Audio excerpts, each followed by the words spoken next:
এই এখানে এসে আপনার অনুভূতিটা কি ভাইয়া? অনুভূতি খুবই সুন্দর। বাংলাদেশের এমন একটা জায়গা যেখানে মনে হবে মেঘের দেশে চলে গেলাম। তো সেই সাজেক ভ্যালিতে যাত্রা শুরু করলাম। এই রাস্তা দিয়েই কিন্তু সাজেকের আসল ফিলিংসটা শুরু হয়। ন্যাচারাল ভিউ, চারপাশে পাহাড়, সামনে হচ্ছে একটা অনেক লম্বা পথ, মোটামুটি ভালোই কিন্তু দূরত্ব।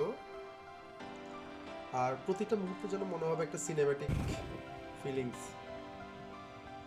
তো সাজেক যেতে যেতে আশেপাশে শুধু সবুজ পাহাড়, উঁচা নিচা সবুজ পাহাড়, আর একদম মন ভোলানো দৃশ্য। তো এই যে রাস্তাটা মোড়, এখান দিয়ে কিন্তু সীমান্ত সড়ক যাওয়া যায়। আরেকটা রাস্তা হচ্ছে সাজেক যাওয়ার পথে। তো আমরা সাজেকের প্রায় কাছাকাছি চলে আসলাম। মাঝখানে ভালো একটা ডিস্টেন্স। আর যেখান থেকে আমরা যাত্রা শুরু করি, অ্যাকচুয়ালি দুইটা টাইম থাকে। আর্মির এসকর্ট দিয়ে গাড়িগুলা দুইটা টাইমে যায় সাজেকের পথে এবং দুইটা টাইমে আসে। সাজেক যাওয়ার পথে এই জায়গাটাতে একটু ব্রেক নেওয়া হয় 15 মিনিটের মতো, যেহেতু গাড়িগুলো অনেক উপরের দিকে উঠে। তো কিছুটা রেস্টের জন্য ইঞ্জিনটা একটু ঠান্ডা হয়, এই জন্য এখানে বড়গুলো আগে থেকেই ছিল। আমরা এখানে বড়গুলো আগে থেকেই ছিল। এখানে কিছু মানুষ দেখলাম ওই ঝর্ণার পানিতে গোসল করতেছে। পানিগুলো খুবই ঠান্ডা। মানে যে জায়গাতে সাজেক অনেক উপরে ওঠার আগে একটু ব্রেক নেওয়া হয়, ঠিক সেখানেই কিন্তু এই ঝর্ণাটা দেখতে পাওয়া যায়। আছে, বাট কাপড় চোপড় আসলে আনা হয়নি। এই ঝর্ণার একদম ঠান্ডা শীতল পানিতেই এরা গোসল করতেছিল। হ্যাঁ হ্যাঁ, ঠিক আছে। আমাদের কাছে চলে আসলাম। তখন খুব একটা বৃষ্টি ছিল না, তারপর মোটামুটি ভালোই পানি ছিল, এই যে দেখা যাচ্ছে। এখন আমরা মোটামুটি সাজেকের একদম এন্ট্রিতে ঢুকে গেলাম। বেশ কিছু মাস আগে যে সাজেকের একটা অ্যাক্সিডেন্ট হলো আগুনে, তখনও অনেকগুলা কটেজ রিসোর্ট এগুলো ঠিক করা হয়নি ওই সাইডটাতে। ঢোকার সময় হাতের ডান পাশে পড়ে পূর্ব দিকে। সেগুলা কিছু কিছু ঠিক হচ্ছিল, আর কিছু কিছু এখনো ঠিক হয়নি। মানে ওরা নতুনভাবে অ্যাড করবে, নতুনভাবে বানাবে। আমরা বাংলাদেশ আর্মির একটা কটেজে ছিলাম, তো ওইদিকে চলে যাচ্ছি। ওই আমরা মূলত সিএনজিতে করেই আসলাম। এটাতে আসার একটা সুবিধা হয়েছে, আমরা বসে বসে মোটামুটি ভালোই সিনারিগুলো দেখতে পারলাম আস্তে আস্তে। আর আমরা যখন সাজেকে ঢুকতেছি তখন হাতের ডানে কিন্তু হচ্ছে ইন্ডিয়ার পাহাড়গুলো, বড় বড় পাহাড়গুলো দেখা যায়। আর বামেরগুলো হচ্ছে বাংলাদেশের খাগড়াছড়ি সাইডের পাহাড়গুলো। এই যে ডান পাশে দেখা যাচ্ছে, এগুলো কিন্তু ইন্ডিয়ান পাহাড়। তো সাজেকে যারা আসবেন তারা যখন আপনারা ওই পূর্ব সাইডের রিসোর্টগুলোতে উঠবেন, তখন কিন্তু আপনারা ওই যে ইন্ডিয়ান ভিউ, যে এই পাশে ইন্ডিয়ান ভিউ, আর যদি বাম পাশে মানে পশ্চিম দিকের রিসোর্টগুলোতে উঠেন রাস্তার, তাহলে কিন্তু বাংলাদেশের ভিউটা পাবেন।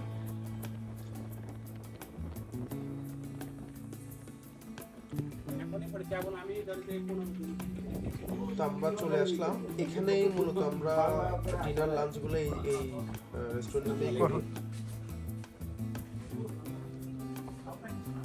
এখানে যেখানে বসি সেখান থেকে ভিউটা এত সুন্দর, মনে হয় তাকিয়েই থাকি। মানে আসলেই সুন্দর। আমি হয়তো অতটা কবি সাহিত্যিক স্টাইলে বলতে পারছি না, বাট আসলেই খুবই সুন্দর। একদম নজর কাড়া, মন ভুলানো পুরা।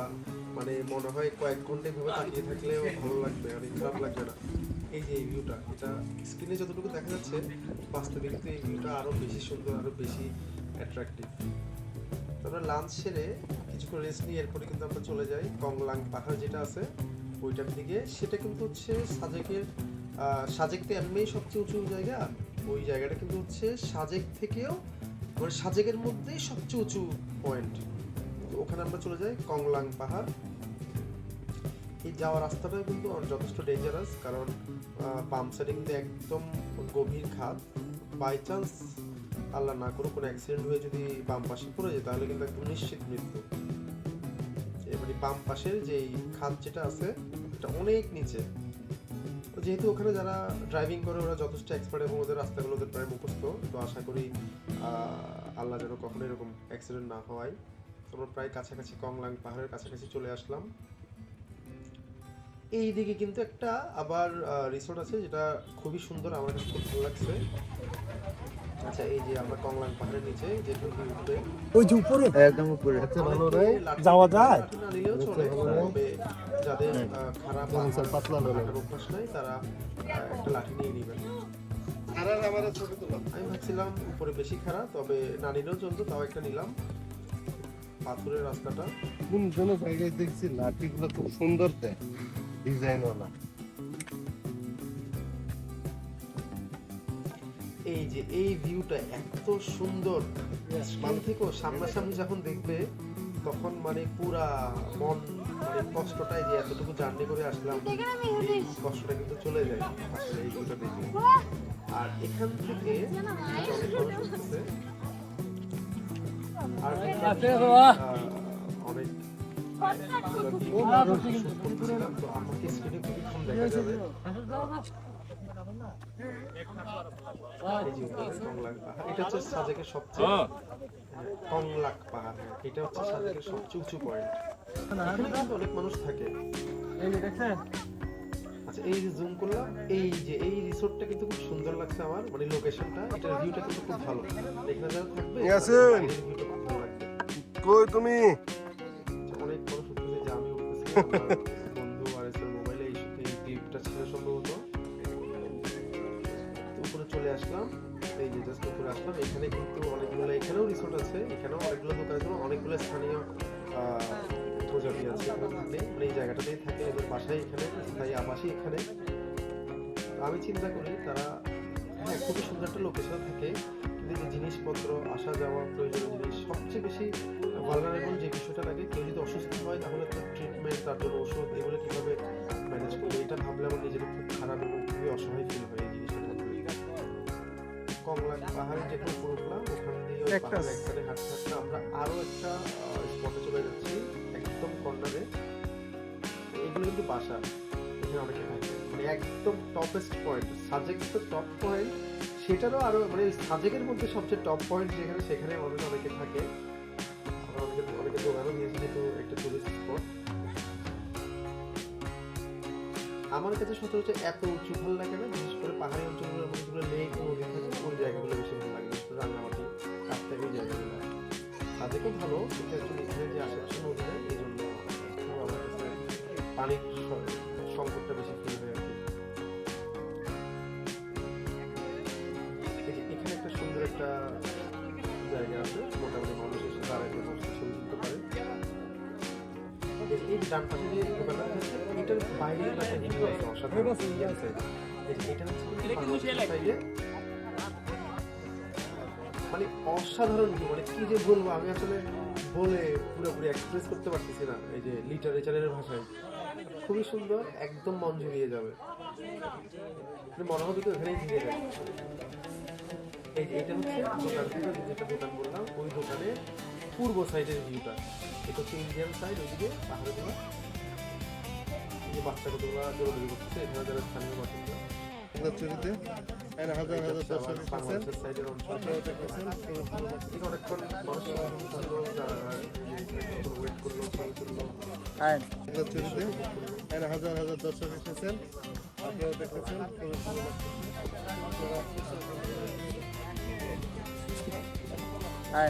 ফিট হিসেবে প্রায় 1900 ফিট সমুদ্র পৃষ্ঠ থেকে, আর মিটার হচ্ছে 640-50 মিটার। এই এখানে এসে আপনার অনুভূতিটা কি ভাইয়া? অনুভূতি খুবই সুন্দর। খাগড়াছড়ি মোটামুটি অনেকাংশই দেখা যাচ্ছে, খাগড়াছড়ি না, এটা তো অ্যাকচুয়ালি রাঙামাটি জেলার মধ্যে পড়ে, রাঙামাটি জেলা এবং খাগড়াছড়ি জেলার অনেকাংশই দেখা যাচ্ছে। দৃশ্যটা খুবই মনোমুগ্ধকর। আচ্ছা, এবং দর্শকদের আপনি এখানে আসার জন্য, হ্যাঁ অবশ্যই আমি অনুপ্রাণিত করবো, সবাই করতে পারলে এখানে এসে একবার ঘুরে যাওয়া উচিত, যেহেতু বাংলাদেশের মধ্যেই দেশের, এবং এটা বাংলাদেশের শৃঙ্খগুলোর মধ্যে সর্বোচ্চ নাকি? বা খাগড়াছড়ির মধ্যে, রাঙামাটি খাগড়াছড়ির মধ্যে সবচেয়ে উঁচু পাহাড় এটা। ধন্যবাদ ইয়াসিনকে সুন্দরভাবে গুছিয়ে কথা বলার জন্য। আপনারা দেখতেছেন এই অপরূপ সৌন্দর্যের লীলাভূমি, এই রাঙ্গামাটি খাগড়াছড়ি বাংলাদেশের পার্বত্য অঞ্চল, এবং এই অঞ্চলের সর্বোচ্চ শৃঙ্খ যেটি, আমরা সেখানে অবস্থান করতেছি। এই কংলাক পাহাড়, এবং পাহাড়ের সর্বোচ্চ শিখায় আমরা এখন অবস্থান করছি। এবং এরপর কংলাং পাহাড় থেকে আমরা চলে আসলাম। তো এখানে এরপর আমরা যাচ্ছিলাম হচ্ছে ওই লুসাই গ্রাম, যেটা আছে একটা মডেল গ্রাম, লুসাই উপজাতিরা যেগুলো থাকে ওই রকম করে সাজানো। এখানে মোটামুটি কিন্তু অনেকেই ছবি টবি তুলে ওই লুসাইদের পোশাকগুলো পরে সাজেক ট্যুর হওয়ার সময় আমরা যেটা দেখি না এই ট্রেডিশনাল ড্রেসগুলো পরে অনেকে ছবি টবি তুলে আর কি। লেখা 20 মিনিট 100 টাকা করে ছেলেদের প্রজাতিদের ছেলেদের আর কিছু দেন না। এটা তো নায়িকারা করবে, এখন আমরা কেন? এটা হলো টিকিট কাটে, এটা একটা পাবলিক একটা ফাংশন রেখেছে এখানে একটু বিনোদন করার জন্য। সবাই আসে একটু ছবি টবি ওঠানোর জন্য টিকিট সিস্টেম। বিভিন্ন জায়গা থেকে আসে যে কালচারটা ধরে রাখছে, লোকাই গ্রাম আগে মানুষগুলি কেমন ভাবে জীবনযাপন করছে সেই রকম কিছু সিনেমা দিয়ে রাখছে। কি কি করছে এগুলো? মানে এটা এদের পাশেই তাদের যে তো লুসাই গ্রামটাতে চলে আসলাম। এখানে খুব সুন্দর করে কুড়ে ঘরগুলা সাজানো, এখানে কেউ থাকে এখানে না, ছোট ছোট ঘরগুলোতে কি কুড়ে থাকার ঘরগুলো সিস্টেম আছে নাকি এমন শো? মডেল এখানে ঘর থাকার মতো কটেজ হিসেবে রাখা। তাহলে সবগুলো কটেজ না, এখানে কটেজ হিসাবে থাকা যাবে স্যার। আর এমনি ঘোরার জন্য ওনাদের এই ছাদ এখানে থাকাও যাবে। হ্যাঁ,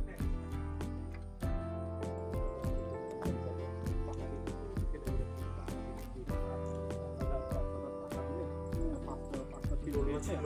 আর ওই সাইডে পূর্ব সাইডে কিন্তু ইন্ডিয়ান ভিউ অলরেডি বললাম, এখানে ওদেরকে একটা দাম মঞ্চ দিলে আছে, ওরা এরকম সম্ভবত করে বিভিন্ন আসে, প্রোগ্রাম হয় একটা তাদের। আড্ডা মাড্ডা দিলে বিভিন্ন অকেশনে একটু সুবিধা। বিভিন্ন প্রোগ্রাম হয় এই মঞ্চে। খুবই সুন্দর একটা মঞ্চ, কাঠের, পুরোটাই ন্যাচারাল জিনিস দিয়ে বানানো, বেঞ্চগুলোও কাঠের। তো এই সাইড থেকে কিন্তু আবার ইন্ডিয়ান ভিউ, ইন্ডিয়ান পাহাড় টাহাড়গুলো দেখা যাচ্ছে পূর্ব সাইডে।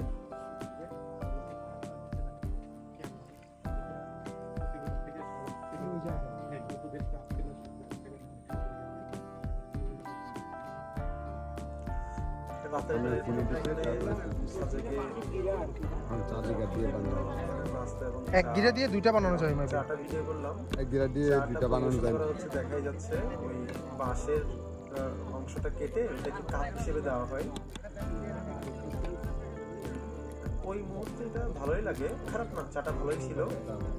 জি ওই পাশে আরো বেশ কিছু আইটেম ছিল ওখানে, নাস্তার আইটেম, এগুলো গেলে খাওয়া যায়, যদি একটু অয়েলি, তো সাবধান থাকবেন যাদের তেলের মধ্যে সমস্যা হয় তেলের খাবারে। এই চাটা খেতে পারেন, ওটা হলো এই বিষ, চাটা ভালো আছে। ওটা হলো বলে বিষ।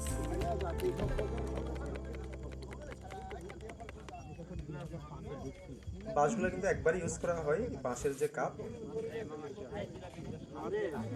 আচ্ছা, এখন যাচ্ছি আমরা এই সাজেকের নিচে একটা জায়গায়, একটা ঝর্ণা আছে, এটা কিন্তু কেউ জানে না, মানে মোটামুটি অনেকেই জানে না এই জায়গাটা। এখান থেকে কিন্তু পানি কালেকশন করা হয়। এই জায়গাটা সম্ভবত আর্মিদের তত্ত্বাবধানেই আছে।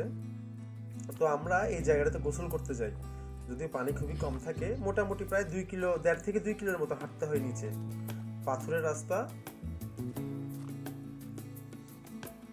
পাইপ দিয়ে কিন্তু ওখান থেকে মোটরের সাহায্যে ওখান থেকে পানি নেওয়া হয় রিসোর্ট বা যেখানে যেখানে প্রয়োজন।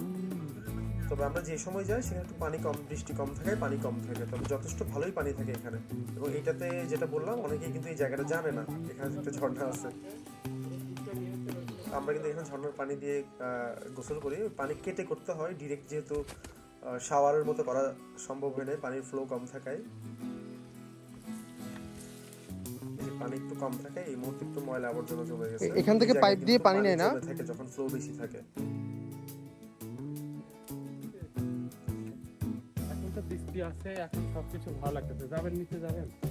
তো মোটামুটি অল্প সময়, আচ্ছা, খুব ভালো ভালো। একটা সময় গেল সাজেকে। প্রেফার করবো এখানে সবাই ঘুরে আসতে শুধু পারেন। পাথর ভেঙে আস্তে আস্তে আমরা রিটার্ন করি আসার সময়।